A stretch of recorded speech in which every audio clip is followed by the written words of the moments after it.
Bom, estamos precisando de um gás agora com a história da Previdência Social, né? Seja bem-vinda, como vai? Tudo bem? Muito bem, você. Doutora Patrícia Evangelista está com a gente, ela é advogada especialista em Previdência e está todo mundo enlouquecido querendo saber essas mudanças, o que pode acontecer, tá todo né? mundo, o brasileiro está muito preocupado, né, com essa questão. E é pra tá, né? Com certeza. Vamos ver aqui as mudanças, os 5 tópicos, ó. Idade mínima para aposentar. Como é hoje?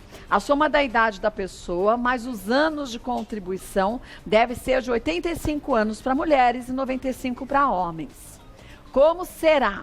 Com a reforma, a idade para aposentadoria passa para 65 anos para homens e mulheres.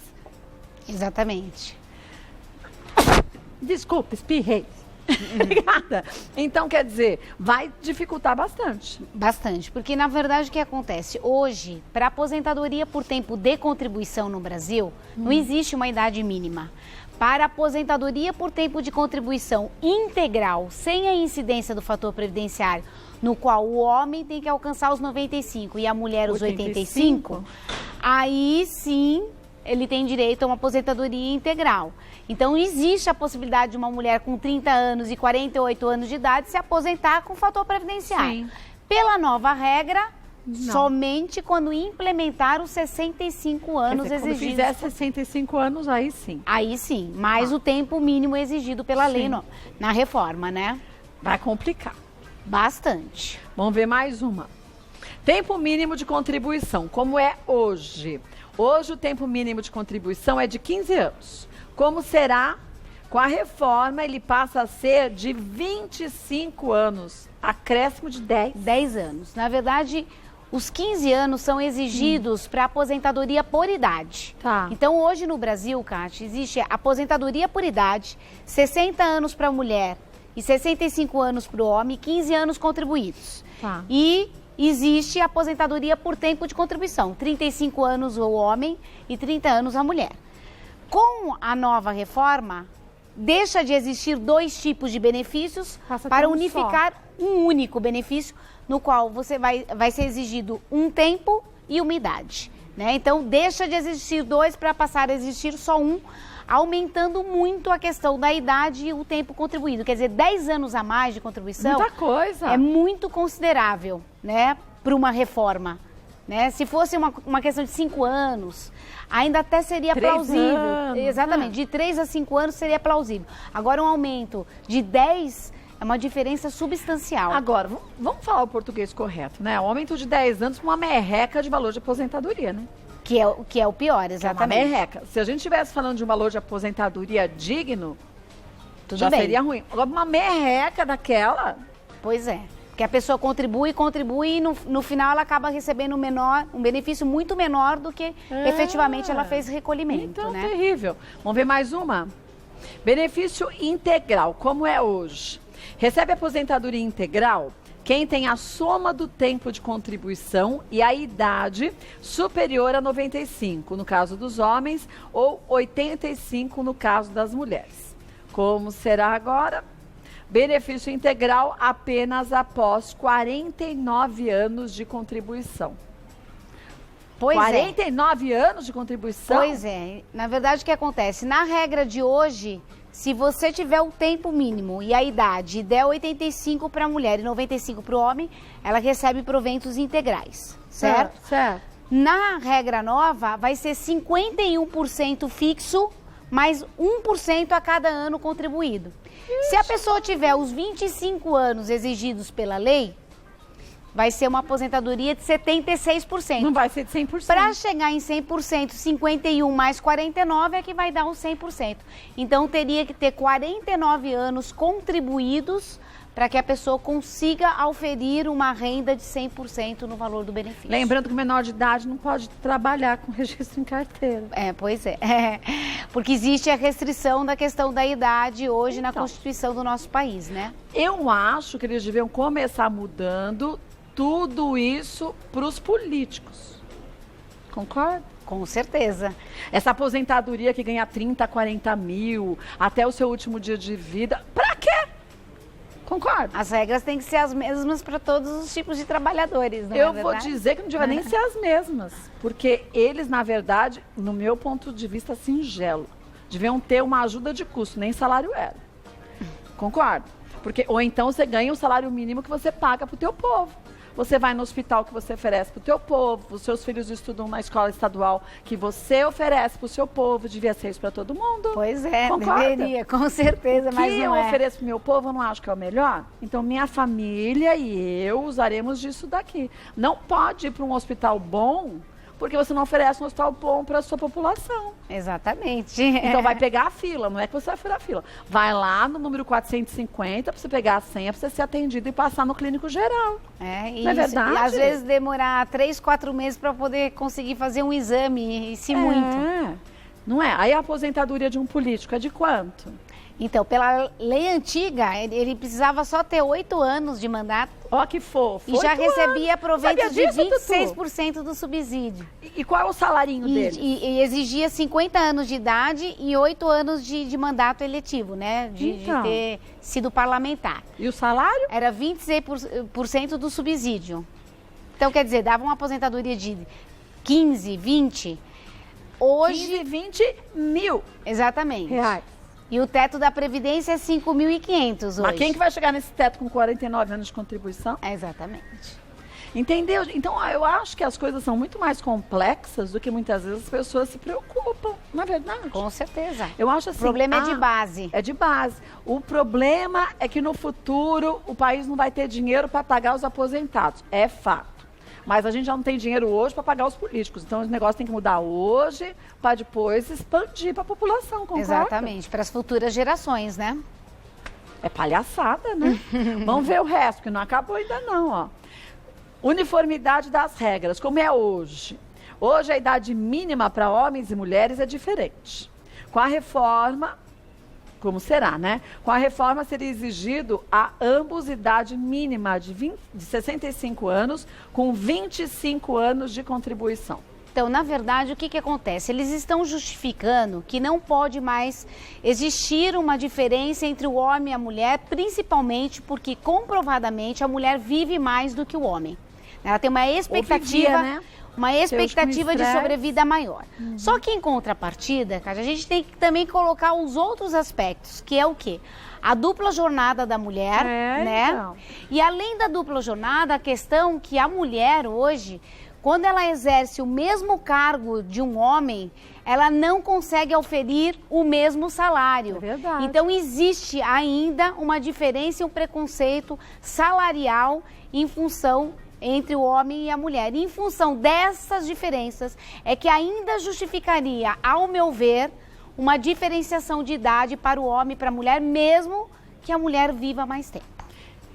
Que também há controvérsias, porque a gente saindo para o mercado de trabalho com 3 jornadas de trabalho, né? Pode ser que ela viva menos do que o homem, menos. Exatamente. Mas como as pesquisas também no país, em qualquer lugar, em qualquer país, leva 10, 20 anos, muita mulher já vai ter morrido antes do que eles imaginam que seria a data, a média de idade. Exatamente. Né? Eu percebo isso o seguinte, quando eu estou dando aula, eu percebo que hoje o número de alunas que eu tenho é muito maior, né, no sexo feminino do que no sexo masculino. Então, quer dizer, está se formando muito mais mulheres do que homens. Mas elas continuam, a gente continua com a nossa jornada dentro de casa, exatamente, né? Exatamente.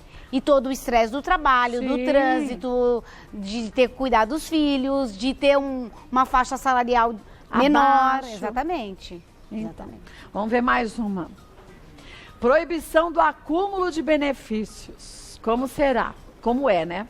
Hoje uma pessoa pode receber a aposentadoria e a pensão por morte do companheiro ou da companheira, por exemplo. E como será? Com a mudança não será possível receber mais de um benefício. Eu posso escolher uma coisa ou outra? Você pode optar pela nova regra, optar pelo mais vantajoso. Porém, também é outro absurdo. Por quê? Se, por exemplo, eu sou casada, meu marido falece, eu vou receber a pensão porque ele pagou. Sim. Deixando para os dependentes, para os beneficiários dele. Se eu pago e contribuo a minha previdência e vou me aposentar lá na frente, fui eu que contribuí. Então, são fontes de custeio distintas. E se são distintas, não haveria o porquê não poder cumular. Você não ter direito a 2 aposentadorias do mesmo regime, tudo bem. Tudo bem. 2 pensões do mesmo regime, até é plausível. Agora, não fazer jus a 2 benefícios com fontes de custeio tão distintas, eu não entendo por que essa diferenciação realmente da reforma. É para realmente eliminar benefício, não tem jeito. Não tem outra explicação. Parece uma forma de extermínio. Exatamente. Porque, gente, a aposentadoria já é um valor ridículo. Quem vive, olha, média da população recebe quanto de aposentadoria? O máximo R$ 1.800. A média. Máximo. A média, o quê? R$ 900? R$ 937, mais de 50% salário mínimo. R$ 937. A média R$ 1.800 e a outra parcela estaria entre os 1.800 até o teto da Previdência, que praticamente ninguém recebe. Ninguém recebe. Uns 2 gatos pingados. Vamos contar 937. Você vai no supermercado hoje, eu fui domingo. Você não compra nada demais. 2 sacolinhas, R$200, não é? Exatamente. 2 sacolinhas com coisas básicas, não tem nem falando de higiene pessoal, nem nada. Então, gente, é uma coisa incabível. O remédio, o preço que é. Eu não sei como que a pessoa consegue sobreviver com salário mínimo. Nem eu, e fazendo um milagre. Não é? É verdade. E que já não consegue hoje. Vai conseguir como com essas mudanças todas? É isso mesmo. É isso mesmo. Gente, a gente é um país que tem tanta coisa boa, mas a gente tem tanta coisa para melhorar que fica todo mundo enxergando só colorido e tá muito mais preto e branco do que colorido ultimamente. O que me preocupa é o seguinte, que as pessoas começam a contribuir e ter ideia de um direito. Vem e muda, vem e muda, vem e muda. A insegurança do brasileiro em relação à credibilidade da Previdência Social no Brasil, que é a menina dos olhos do governo, é que passa a ser uma coisa questionável. Então, por isso que tem muita gente que está deixando de investir na Previdência Pública e investindo em Previdência Privada. Tanto é que o número de Previdência Privada no Brasil cresceu muito. Pois é. Porque algumas pessoas estão vendo que diante dessas reformas e todas as dificuldades estão sendo criadas, elas ficam inseguras de continuar investindo nesse sistema, né? Que é falido. Exatamente. E que vai ficar pior, é Vai ficar pior, né? Exatamente. Já vamos para as perguntas que surgiram? Olha, vamos ver a primeira. Raul, sou professor do ensino médio e na lei vigente tenho direito a uma aposentadoria com regras diferenciadas. Como ficarão os meus direitos após a reforma? Não ficarão. Na verdade, o que acontece? A aposentadoria de professor, que é diferenciada, porque hoje para o homem é 30 anos de contribuição e para a mulher 25, né? Que tem 5 anos a menos em função de ser professor, que é considerado um trabalho penoso, né? Não vai existir mais. Com a reforma é 65 anos de idade e 25 anos de contribuição, tá? Vai ser como qualquer outra profissão, resumidamente. Exatamente. Vamos ver mais uma. Valéria, gostaria de saber se há possibilidade do projeto de lei da reforma da Previdência ser amenizado. Sim, existe sim. A gente acredita o seguinte, Cássio, que eles encaminharam um projeto de lei pedindo o máximo possível, né? Seriam os 65 anos, 25 anos de contribuição, as regras de transição, mas eles vão, em algum momento, afrouxar. Por quê? Porque está tendo um movimento muito grande no Brasil com relação... as pessoas estão contra a reforma da Previdência, indo para as ruas para batalhar pelos seus direitos, rever os seus direitos. Então, eu acho que essa pressão vai acabar ajudando que politicamente eles consigam dar uma diminuída nas regras existentes no projeto de lei original, tá? Mas não se sabe até onde pode se amenizar, né? Exatamente. A gente não tem certeza porque a gente não sabe como vai ficar essa questão, né? Vamos ver mais uma. Andréia, meu marido acabou de falecer. Tenho 3 filhos e já agendei o pedido de pensão por morte. Como ficará a minha pensão após a aprovação da reforma? Não ficará, porque ela não vai ser prejudicada. Porque se ele faleceu agora, o que vale é a lei vigente da data do falecimento, do óbito, né? Então, ela terá direito a uma pensão de 100%, né, dividida entre ela e os filhos. Tá. Quando um dos filhos completarem a maioridade de 21 anos, não é a maioridade civil, porque na legislação previdenciária são 21 anos. Aí reverte para os que ficam na linha de dependência, então ela não terá nenhum prejuízo.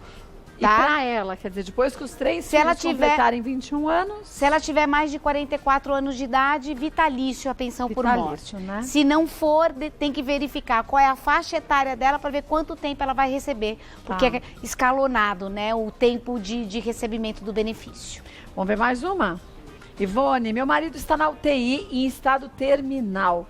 Caso ele venha a falecer, é verdade que corro o risco de receber uma pensão por morte de 50%? Então, se ele falecer depois da aprovação da reforma, pode correr esse risco. O valor do benefício vai ser 50% fixo, mais 10% para cada dependente. Então, se tiver só ela na linha de dependência, o valor do benefício é 50%. E aí eles estão querendo diminuir para 50%, fazer com que a pensão por morte seja reajustada, não seja mais reajustada em conformidade com o salário mínimo, né, que é uma das coisas também da reforma da Previdência. E eles querem também evitar de que, tendo mais dependentes, quando o dependente completar, por exemplo, os 21 anos, não se reverte em favor dos demais. Realmente aquela parte cessa e só fica com o percentual fixo. Estou eu fazendo umas contas rápidas aqui. Quanto se gasta com Previdência Social, segundo o governo? Você tem uma ideia? Não tenho uma ideia hoje, mas são bilhões, né? São bilhões. Mas com corrupção se gasta bilhões. Muito mais. Então, se a gente está dizendo de um buraco da Previdência, que pode chegar no futuro, no presente a gente já está tendo um buraco gigante da corrupção. Porque não se aumentam as leis contra a corrupção, coloca todo mundo onde cada um tem que ficar, paga cada um que fez, devolve todo o dinheiro e se acerta o país do jeito certo. Não, com punindo certeza. Quem tem que ser punido e não punindo quem faz o certo, concorda? Porque cada coisa que foi descoberto desses problemas de corrupção, os valores são tão absurdos, voluptuosos, que eu posso lhe garantir que se esse valor fosse revertido, quantos e quantos aposentados não seriam pagos com esse dinheiro, não é verdade? Concordo. Então esse é o problema do Brasil, é um problema de base, na parte administrativa do país. É isso que ocasiona todos esses problemas. E a Previdência Social, existe um estudo feito por fiscais. É um estudo muito aprimorado, muito interessante para quem queira se aprofundar, que eles fazem um estudo que comprovam que a Previdência Social no Brasil não é deficitária, Mesmo com todos os problemas existentes de hoje, de fraude, de empresas que são abertas para não efetuar recolhimentos previdenciários. Então, mesmo assim, ainda não é deficitária. E se isso for verdade, a reforma não se justificaria. Não, o que se justifica é acabar com a droga da corrupção nesse país, concorda? Com certeza. Então, gente, é isso que a gente tem que focar. Tem tanta coisa, pessoal. Como a gente vai arrumar a casa da gente? A gente não começa tirando o lixo da casa, depois organizando. Aí você passa lustramóveis, o que você gosta de passar, cera no chão. É o que a gente tem que fazer. Tem que limpar, tirar sujeira. E aí é apartidário, não é? Exatamente. É sujo, é sujo. Depende de partido. Exatamente. Não tem nada a ver com partido. E o que é justo é que a justiça faça, prove-se, você fez, fulano fez, então cada um paga. É nisso que eu acho que tem que se focar nesse país, de uma vez por todas, né? O que me preocupa, Kátia, é o seguinte, essa reforma da Previdência praticamente vai quebrar os municípios pequenos do Brasil. Explico por quê. Porque os municípios pequenos, essas cidades pequenas, elas vivem e sobrevivem de aposentados e pensionistas, que são os consumidores finais, que são as pessoas que geram a economia. Faz a economia rodar, né? Porque são pessoas que têm crédito no mercado, conseguem comprar um imóvel. Porque tem como comprovar que vai receber aquele valor para a vida toda. Exatamente. Do momento em que você institui um tempo maior de contribuição e uma idade limite de 65 anos generalizada para homem e para mulher, as gerações futuras, os que vão conseguir benefício vai ser só lá na na frente. E conseguindo lá na frente, a economia a máquina da economia vai parar de girar. Então. E aí, uma hora, ela não se sustenta mais. Então, eles não estão pensando nessa reforma como um todo, porque uma vez ela proposta, uma vez realmente aprovada, o Brasil ele tem um curto tempo para poder realmente verificar que a economia foi totalmente devastada em função dessa reforma. O problema é que cada político só pensa no seu período de gestão e não pensa no país de verdade. Eu vou resolver o meu problema que é em 4 anos, o resto, aí o próximo que se vire, né? E nessa bola de neve vai ficando, né? Vai ficando, exatamente. Olha, gente, converse sobre esses assuntos com a sua família. É assim que a gente começa a enxergar as coisas, não com lente de aumento, mas não lente também de minimizar, uma lente real, que é a lente real que faz a gente enxergar o que se tem de problema e quais são as soluções de verdade, não as maquiadas, né? Exatamente. Vou passar os contatos para vocês da doutora Patrícia Evangelista, que é advogada especialista em previdência. Vá atrás dos seus direitos, ninguém te faz favor, você pagou e pagou bem caro por tão pouco que você vai receber. O e-mail é sosprevidenciario@uol.com.br. Obrigada mais uma vez, viu?